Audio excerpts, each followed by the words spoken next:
Well, the cement guy came by yesterday. And he did most of the rest of the grading. He got a rough grade. I'm going to have to get a rototiller and spend some time out here to get it perfect, but I probably won't spend that much time on it. I need to move some dirt. He got a ditch dug here for the electrical connection, electric conduit to run from the electric post into the house. But let me show you one thing that did happen, that partly my own fault, my big mouth. He was saying that on the end there was some, on the other end there was some concrete that spilled over. You might have seen in the video, excess concrete they scooped over the end of the board there. Here's where he did the landscaping over here in the back. He left me a little bit of dirt to fill this in with when I get done doing that. He also left those two big rocks out there, but I think he was upset because of what happened. The overspilled concrete, he said when he did it, he's like, oh, I'll just pop that loose and come right out. Well, I don't think he was actually going to do it. He probably thought about it. And I reminded him, so he tried to do it, and that happened. Apparently some of it was more connected than we thought. It's a pretty good sized crack. Sticking up 1/4 to 1/2 inch. It's a pretty good sized crack. Chunk falling off the end there. Now you might remember from the pour, that corner right there is at least 1 foot thick, maybe more. He gave me a nice 18-inch square in the corner that was extra deep.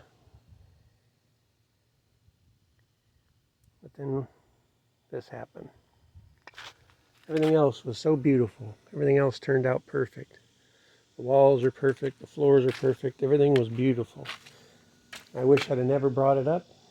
I wish I'd have kept my big mouth shut. And now, everything else being beautiful and perfect, now I got this big stinking crack. And to have him come back, he said he would just cut it from there all the way back to the wall and across, and take it out and pour new.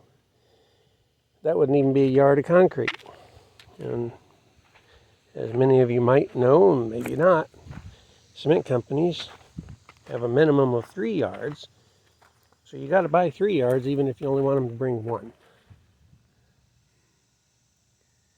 So what I was thinking is maybe up the hill here where the driveway is at. Let me take you up there real quick.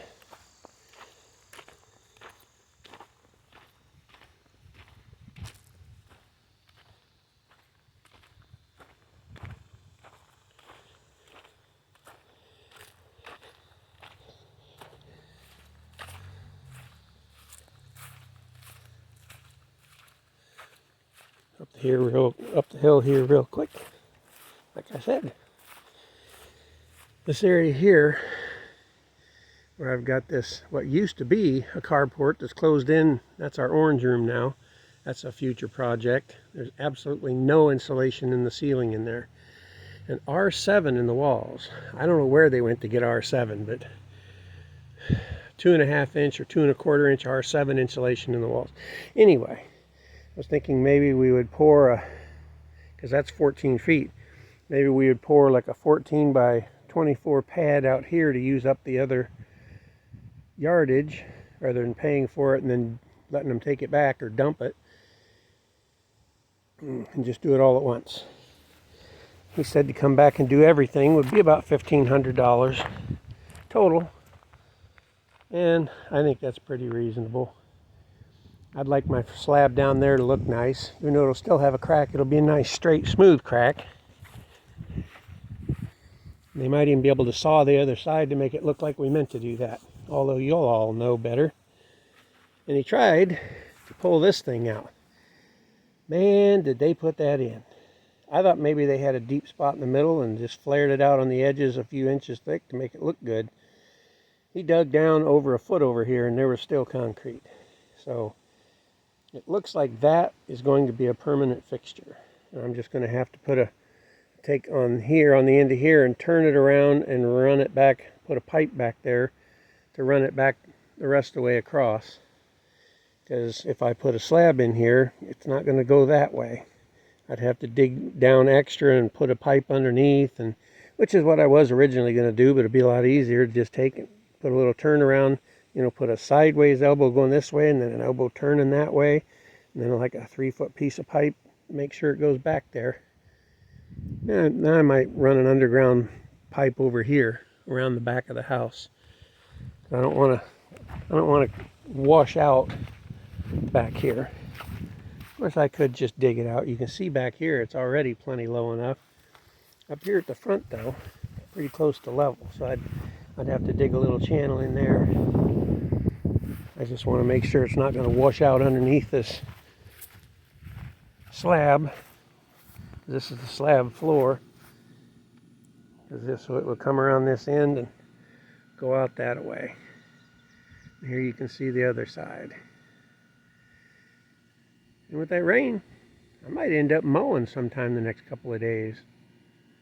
Wife took the kids out to visit her mother, so I'm home alone for 6 or 7 days. I got plenty to keep me busy. Now, unfortunately, I had the wood was supposed to be here Monday. Today is Wednesday, and their truck broke down, so they're not going to deliver my wood to start on that room until Saturday. So maybe Saturday I can get started on it, depending on what time they show up. Otherwise, Sunday afternoon. That's all I've got for now. Thank you so much for watching.